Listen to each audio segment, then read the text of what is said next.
Bienvenidos a Conversaciones, es un gusto saludarlos y también estoy muy feliz de recibir por acá a mi querida Yvonne Klein, que es una fregona en muchas cosas que hace, pero bueno, ella es especialista en educación socioemocional y acabas de lanzar un libro que en lo particular me emocionó mucho porque me trajo recuerdos, añoranzas en la adolescencia. Sí. Es un manual emocional para vivir mejor, no para sobrevivir. Yvonne, ¿cómo estás? Mira, estoy muy emocionada porque he escrito muchos libros, no solo de formación cívica y ética, de bullying, sino de educación socioemocional. Y escribí para Naciones Unidas, para la SEP, para otras editoriales. Pero este es mi bebé, mi proyecto tal cual yo quería, porque de alguna manera en los otros libros que he escrito, ha habido un programa de educación socioemocional en las escuelas. En el sexenio pasado se implementó un currículum de educación socioemocional por primera vez, que en ese sentido en México pues fuimos súper vanguardistas en el sentido de darle desde la escuela un espacio a las emociones, pero yo tenía tanto con la SEP, con el PNUD, con todos estos organismos, que seguir un programa. Yo podía escribir lo que yo quería, siempre he tenido libertad para escribir lo que yo quiero, eso siempre lo he agradecido, pero a mí me dijeron, haz lo que quieras, y es de literatura. Y entonces cuando no haces un programa académico y quieres contar lo que tú consideras va a ser necesario, pues empiezas desde cuál es el lenguaje, a quién me quiero dirigir, qué quiero decir, cómo se lo digo. No puedo escribir pues un libro de 400 hojas, que sí podría porque tengo información, pero se trataba de hacerlo fácil. Entonces es un libro que por eso le puse Manual Emocional para vivir mejor, y me gustó mucho esta propuesta de la editorial, eliminar el sobre, porque no se trata de sobrevivir. Exacto. Y yo creo que después de la pandemia, pues muchos han estado, y en algunos momentos todos hemos estado desde la sobrevivencia. Sobre todo porque, comenta el libro, todos tenemos emociones, todo el día, ¿no? Y a veces no las identificamos, y a veces pensamos que unas son buenas y que otras son malas, y que nos cerramos, y que pensamos que así es normal, cuando tengo miedo, cuando tengo temor, cuando tengo frustración, así tengo que reaccionar, y no necesariamente. ¿Qué pasa con las emociones, mi querida Bueno, Yvonne? Fíjate que estás empezando, te felicito, porque has tocado un punto súper importante, Andy. La idea de las emociones positivas y las emociones negativas, que hay muchos que hablan de emociones positivas y negativas, y por ejemplo en las negativas ubican al enojo, al miedo, a la tristeza. Bueno, yo no hablo de emociones positivas y negativas porque todas las experimentamos, hasta los celos, el resentimiento, la venganza. ¿Y son parte de la humanidad? Son parte, pues sí, de nuestra condición humana, ¿no? Pero yo lo que hago es, distingo entre emociones de bienestar y emociones de malestar. Entonces, hay emociones que de alguna manera te hacen fluir mejor, y hay algunas emociones que te estorban, que te causan sufrimiento. Entonces, por ejemplo, hay algunas emociones como enojo. El enojo es fundamental enojarse, y estamos en una cultura a nivel latinoamericano, porque eso también nos atraviesan pues cuestiones y factores culturales, que no podemos enojarnos, y las mujeres menos, los que se enojan son los hombres, ¿sí? Pero está mal enojarse, no. Y los niños tampoco. Y los niños tampoco. Entonces, enojarse te permite establecer límites, te permite decir basta, eso ya no, me siento mal. Lo que es disfuncional es que el enojo se convierta en una intensidad de violencia o de ira. Entonces, claro que es importante enojarse, Claro que es importante sentirse triste cuando uno ha tenido una pérdida.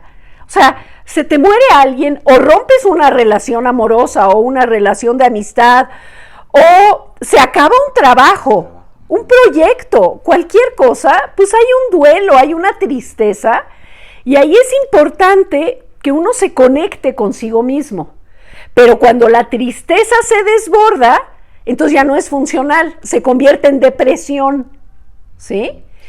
Por ejemplo, la ansiedad, una cierta ansiedad te mantiene en alerta, en quererte superar. Si tú tienes, por ejemplo, una cierta ansiedad antes de proponer un programa, de hacer una entrevista, eso te mantiene alerta, te hace que te prepares bien, que leas un libro, o sea, que sepas a qué te vas a enfrentar y te protejas para sacar el mayor jugo, ¿no? Pero si la ansiedad no se controla, que es lo que sucedió en la pandemia o en el temblor del 2017, vienen ataques de pánico. Y ahí o te desconectas o no puedes reaccionar. Exactamente. Oye, este libro da muchas herramientas, sobre todo para lidiar con lo que nos comentas.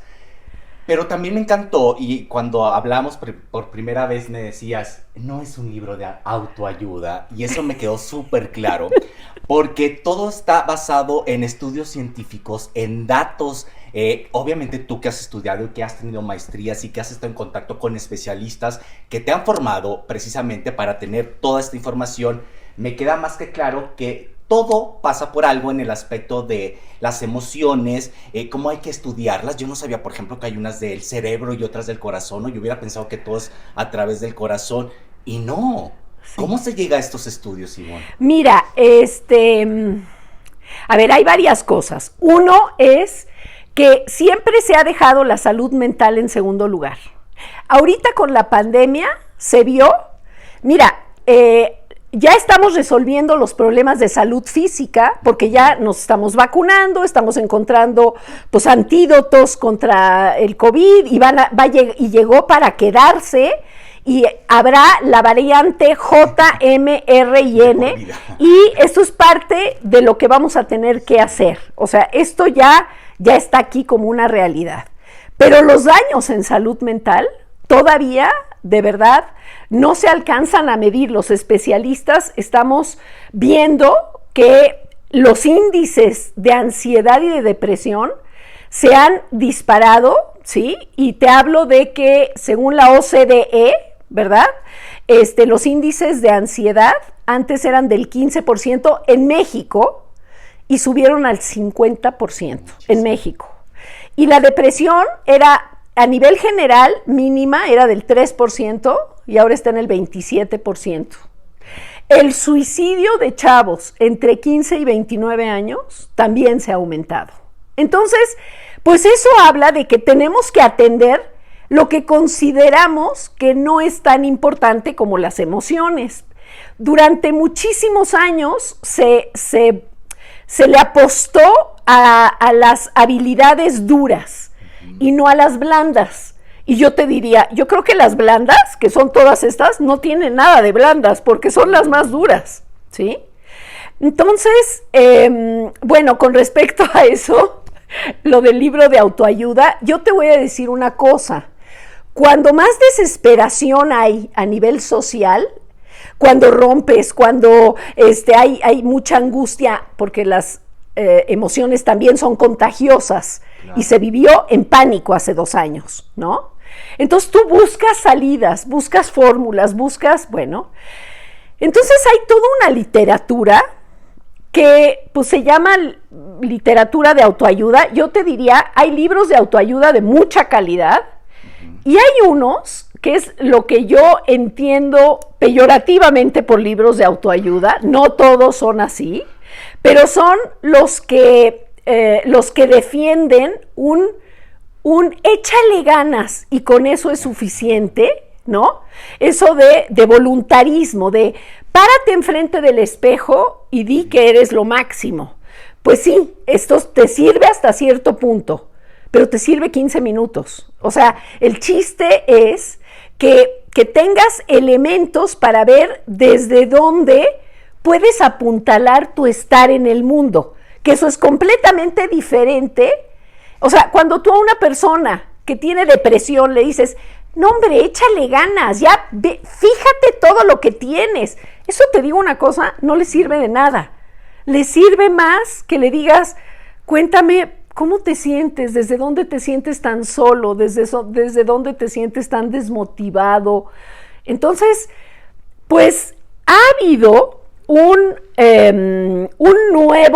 nueva especialidad que es la neurociencia, que lleva mucho, lleva más de 2 siglos la neurociencia, pero con el desarrollo de la técnica y las neuroimágenes y las partes que se activan y que podemos registrar en aparatos, entonces tuvo un boom y pudimos estudiar el cerebro.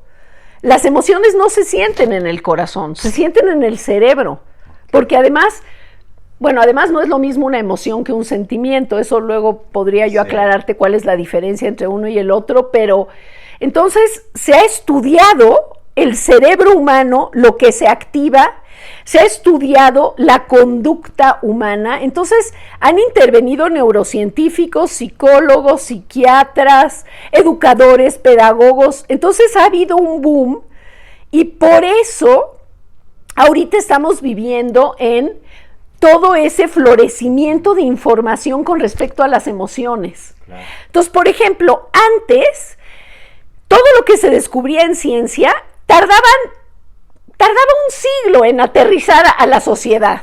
¿Por qué? Porque era de los científicos. ¿Sí? A ti te llegaba la punta del iceberg y hasta ahí. Ahora, con todas las conexiones, con toda la globalización, cualquier persona puede acceder a la información de neurociencia, de las emociones, de todo. Y entonces se da un boom de cerebros que están pensando sobre eso, que están haciendo muchos experimentos científicos. O sea, la ventaja de la ciencia, a diferencia de las opiniones de yo creo, es que lleva un método que de alguna manera, pues perdón, pero te asegura más cosas. O sea, no es de que todo se pueda resolver con ciencia, pero creo que hemos resuelto muchas cosas gracias a la ciencia. Oye, Ivonne, y con tu experiencia, ¿por qué hay gente que se acostumbra a vivir con ciertas emociones y las tolera, ¿no? Como decía el libro también, ¿cuántas mujeres hay que se acostumbran a que el marido, la pareja, la golpee o la humille? Pero bueno, ella piensa que así es, o dices, no, ¿por qué pasa esto? Y sobre todo también en esta parte de la comunidad latina. Mira, híjole, qué preguntas tan buenas. Te felicito por lo agudo, lo empático que eres. Sí te lo quiero decir, como he tenido muchísimas entrevistas, eres un gran entrevistador, o sea, tienes empatía, te interesas por los temas, te empapas y haces preguntas que yo considero son pertinentes e inteligentes, porque no todas las entrevistas son así, ¿no? Entonces, hay mucho que tiene que ver, por un lado, con el contexto. O sea, ¿qué se espera de ser mujer? Eso tiene que ver con una idea de género y con una idea de femenino y de masculino, porque no es nada más de las mujeres. También a los hombres les viene la otra parte de la tortilla. O sea, las mujeres tienen que ser sumisas, no plegarse, y bueno, ellas se dedican a las emociones. Ellas se dedican a las emociones por la crianza y porque finalmente tocan más las emociones. Los hombres, a nivel de rol de género, el hombre no llora, el hombre tiene que ser fuerte. Entonces, hay varios mandatos que te impone la sociedad y que se traducen a nivel de escuelas, a nivel de familias, y entonces es cuando ya no te sientes cómodo con algo. Bueno, ha habido un boom en términos de derechos para todos. Ha habido un boom en términos de neurociencia, ha habido un boom en términos de estudio del estar emocional. Entonces, eso hace viene un movimiento como el Me Too, que empieza a cuestionar, entonces no nada más es con las actrices, resulta que también es con los atletas y las atletas, y yo te digo una cosa, la cuestión del abuso está en todos los ámbitos sociales. ¿Por qué? Porque antes no se hablaba de eso, los trapos sucios se lavan en casa, y entonces eso no se saca, y hay otros mandatos como la familia es primero. Digo, yo tenía una paciente, yo soy terapeuta a nivel pues individual, familiar, de parejas, y yo tenía una chica pues que había tenido varias violaciones dentro de la familia, pero el mandato era la familia es lo más importante, entonces pues te callas, ¿no? Y eso es durísimo. Entonces cuando ya no puedes más, o sea, los que son funcionales, pues puede ser que tengan una relación de determinada manera y si el otro la permite y los dos no están trabajados, pueden seguir toda una vida así. O sea, hay muchos patrones relacionales que son tóxicos. Y eso no quiere decir que porque son tóxicos son buenos. Son tóxicos y no quieren moverle porque alguna ganancia emocional están obteniendo de eso. Pero ya cuando a la chica, por ejemplo, yo traté mujeres violentadas, ya cuando la chica ya está completamente inconsciente y dice, es que la próxima me mata, ¿no? Entonces, eso está cambiando también en las leyes. Ya las amenazas se está viendo, pues con las últimas muertes que hubo, que las chicas ya habían dicho, me amenazó, y no se les creyó, y entonces, ¿qué pasó? La mataron. Entonces, pues hay que entender que si uno está sufriendo por cualquier cosa y no lo puede manejar, entonces es importante acudir a pedir ayuda. Sí, que es una gran premisa que tiene el libro. No solamente es identificar estas emociones que dices, sino también buscar las herramientas, buscar a los profesionales que nos puedan ayudar para sacarnos de ahí. Porque claro, como dices, ¿cuánta gente sí está consciente de que me están haciendo daño, sí, o que yo mismo estoy permitiendo esto, pero no hago nada? Claro. ¿No? Y me imagino que tú eres la más feliz cuando hay casos de éxito que gracias al trabajo que has hecho, pues se liberan, se solucionan cosas que venían arrastrándose por años. Fíjate que yo tengo, bueno, esto está dirigido teóricamente nada más a los adolescentes. Sí, yo te decía, recuerdo esa etapa pero digo, no, porque es súper actual y también para los padres de familia, que ojalá que también lo adquieran, pues sepan cómo educar a los hijos, porque es un gran regalo. Primero lean ustedes, papás, y dénselos a sus hijos, ¿no? Y léanlo con ellos, pero además vean que necesitan trabajar a nivel individual, ¿me entiendes? Porque es como se instituyó la educación socioemocional en la escuela. Pero algunos maestros decían, es que yo no soy psicólogo, yo no puedo hacer una cosa así. Ni el papá del niño. Y ni el papá. No se trata de eso, se trata de que aprendas y que pongas tu humanidad en la relación.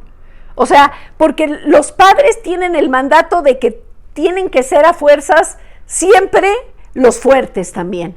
Y perdón, pero no digo darle verdadazos a la criatura y crearle una ansiedad. No, o eso no. Lo que decía aquí, y eso también es muy común en nuestro país, que los niños están acostumbrados a que los papás siempre tomen las decisiones. Sí. Llegas a la adolescencia y dices, ahora quiero ser esta parte de rebelde de yo decidir.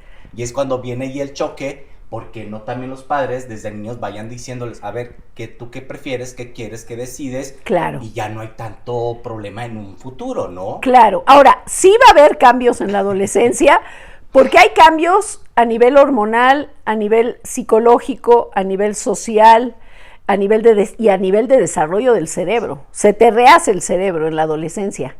Cosa que antes pensábamos que todo era hormonal, y no. O sea, por ejemplo, el circuito de recompensas, pues es el que más tarda. El cerebro tarda más que la adolescencia física, porque tú empiezas a los 12, 13 años, niños, las niñas antes, los niños después, y bueno, a los 15, 16 ya están desarrollados. Bueno, en el caso del cerebro, en el caso del hombre, el cerebro tarda pues hasta los 24 o 25 años en desarrollarse. Y en el caso de las mujeres, hasta los 22 o 23. Entonces eso tiene implicaciones emocionales, porque entonces, si tú no puedes posponer gratificaciones inmediatas, que es de las partes que más tardan en desarrollarse a nivel cerebral, entonces por eso entiendes que los adolescentes pues le entran a las drogas para ver qué pasa, le entran a la velocidad, no miden el peligro, se arriesgan, no tienen un sentido de autocuidado. Tiene que ver también con el desarrollo del cerebro. Ajá. Entonces, pues el primer capítulo sí es para adolescentes. Todo lo demás, yo lo que le decía a los maestros es, olvídate de lo que tú tienes que enseñar. Bueno, ¿qué necesitas trabajar como persona para tener mejores relaciones amorosas, mejores relaciones de familia? ¿Qué asuntos no has trabajado? ¿Desde dónde puedes resolver de una manera más compasiva los conflictos? Exacto. ¿Desde dónde no te sientes seguro? Porque bueno, aquí estamos en Televisa, estamos en Las Estrellas. A ver, hay muchos que tienen una tremenda inseguridad, y no ellos porque son actores. Todos cargamos con muchos pues fantasmas, heridas del pasado que tenemos que de alguna manera trabajar para poder ser más compasivos. Sí. También la ansiedad, por ejemplo, muchos de mis pacientes, los millennials, por ejemplo, ¿no? Los millennials nada más abren Instagram y se están comparando con los otros y siempre están en déficit. Y siempre les faltan, no tienen, son menos. Entonces, híjole, pues tienes que moderar quién entra en tu vida y cómo, ¿no? Si ves que estás teniendo mucha ansiedad con las redes sociales, pues bájale 4 rayas, ¿no? A una chica millennial le dije, quiero que apagues Instagram y Facebook 3 días. No. Espérame, yo no le dije quiero que te salgas. Y regresó a la semana siguiente y me dijo, no pude. Pero no pude, súper preocupada. Entonces, bueno, ¿quién se mete en nuestra intimidad? ¿Quién se mete? La sociedad, las comparaciones, el eres menos, necesitas ser exitoso. ¿Qué significa ser exitoso? O sea, hay toda una serie de cuestiones que creo que como sociedad en general nos hemos equivocado, ¿no? Y en lo que decíamos, este libro precisamente nos va a ayudar a identificar qué es lo que nos hace falta, sobre todo en esta parte de las emociones, porque qué tan importante es precisamente estar consciente de lo que nos hace daño, precisamente sí. Lo que decías, en este caso las redes sociales, ¿para qué las utilizamos? Si son benéficas, hay que sacarles el mayor provecho, pero no hay que permitir precisamente todos estos daños que tú muy bien lo comentas. Pero bueno, me imagino que también ha sido una evolución de los humanos, que a lo mejor en otras épocas tenían algo similar, no eran redes sociales, tal vez, no sé. Y ha sido generacional, ¿no, Ivonne? Sí ha sido generacional, aunque yo sí te podría decir que con la globalización, por ejemplo, cuando escribí los libros de bullying hace muchos años, ¿no? De acoso, que México es país número 1 de acoso, ¿eh? O sea, entre paréntesis, o sea, tenemos que desde la educación socioemocional hacer algo con la violencia, claro, que nos está permeando en todos lados, a todos, ¿no? Entonces, en el caso, por ejemplo, del acoso, el salir, no salir, bueno, todos siempre me decían, bueno, es que nosotros siempre, los maestros, pues todos siempre hemos padecido acoso. Sí. O sea, o lo hemos hecho, o hemos sido espectadores, o hemos sido víctimas. Lo normalizamos. Sí. Sí, y entonces esa palabra, esa es muy importante, normalizamos. Entonces, varios maestros te dicen, bueno, mira, es parte de la vida. Entonces, más vale que mi hijo se vaya fogueando, porque los camotazos están después. Pues entonces se va normalizando. Ahora, se preocupan porque tengo un mejor carácter de, a ver, pégale, sí, dale. Sí, entonces, claro que siempre ha existido y eso no significa que por eso no hay que hacer nada, ¿no? O sea, no es un argumento suficiente para normalizarlo. Pero sí creo, y sí se ha visto, a nivel estadístico y de estudios, que con la globalización el daño se amplifica. ¿Por qué? Porque, chulo, tienes acceso a todo el mundo. Entonces, pues hace unos años estaba Amanda Todd, una niña canadiense de 12, 13 años, que fíjate, estaba sufriendo acoso. Ella cometió el terrible error de con un novio levantarse la blusa y filmarse, cosa que yo siempre digo, por favor, no se filmen, no pasen videos de sus partes íntimas a nadie, perdón, pero nunca sabes, ¿no? Entonces, ella rompió con este chico, el chico se lo pasó a toda la escuela. La niña tenía una vergüenza, algo que no podía aguantar de dolor. La mamá estuvo bien preocupada por ella y decidieron cambiarse a un estado diferente en Canadá. Y el chavo averiguó a dónde estaba y le mandó a toda la escuela. Entonces, ¿sabes qué hizo la niña? Se suicidó. O sea, eso antes no existía. Eso de tú puedes tener acceso a todo el mundo es un arma que es buena para hacer proyectos con otros, trabajar creativamente. Yo estoy a favor del trabajo colectivo y mundial, pero también es un arma de doble filo. Entonces, pues la expongo enfrente de todo su trabajo, la expongo, ¿no? Y esos son golpes bajos muy difíciles de manejar, porque no hay lugar en la tierra a donde te vayas a poder esconder. Pero sobre todo con ayuda de profesionales y con estas herramientas se pueden solucionar esos casos que lamentablemente pues vive mucha gente. Lo importante es adquirirlo, de verdad que es una gran recomendación, mi querida Ivonne. Te quiero felicitar por este gran trabajo que haces, sobre todo por dejar un legado, que esto queda para toda la vida y que vendrán nuevas generaciones y que gracias al trabajo que haces junto con mucha gente, pues se puede vivir mejor, que es lo que buscamos. Y a eso venimos, como dicen, a ser felices y también, ¿por qué no a meter la pata de vez en cuando? Pero de todo se aprende. El chiste es no repetir estos errores, ¿verdad? ¿Dónde podemos adquirirlo, mi querida Ivonne? Pues en todas las librerías, está en Gandhi, El Sótano, Porrúa, en línea, en todos lados está. Ya se están agotando. Eso es bueno, pero también ojalá haya una reimpresión. Va a haber, ya está la reimpresión ahorita. ¿Qué viene para ti después de esto? ¿En qué estás trabajando? ¿En qué proyecto?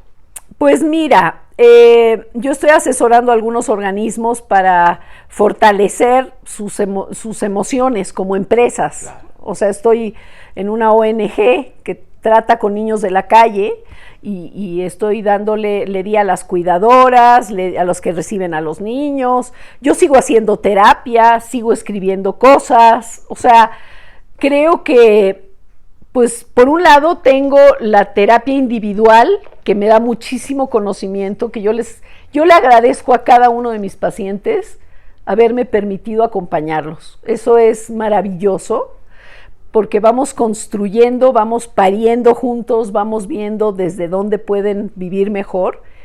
Y estos libros, y quiero escribir más libros, pues lo que buscan es a la gente a la que no puede acceder a las terapias, que pueda acceder a un libro y tener algunas herramientas. Sí. Puedes acceder a más gente desde la literatura, desde los libros. Este es uno, hay muchos libros de verdad, cuando te siembran el filtro de lo socioemocional, tú solito ya empiezas a averiguar más cosas, a ver programas de YouTube, a ver cosas de gente, pues digamos, seria, que habla de emociones. Entonces, pues tú ya te tocaste con este filtro emocional y eres completamente amoroso como persona. Pues mira, de eso se trata, de sobre todo también compartir gran información a toda la gente que nos ve. No lo duden, de verdad, en adquirirlo. Es un gran manual, como decíamos, herramientas indispensables para toda la gente que nos hace el favor de vernos. adolescentes, jóvenes, adultos. Nunca se deja de aprender. No. Y esto es lo que más me encanta. Ivonne, gracias por habernos acompañado un ratito de tu tiempo, brindarnos estas herramientas, estos conocimientos. Y estoy seguro que se la van a pasar muy bien. Van a tener buenos recuerdos, como me pasó a mí leyendo el libro. Te agradezco mucho. Muchísimas gracias. Y ojalá nos veamos pronto por acá. Claro que sí. ¿Verdad?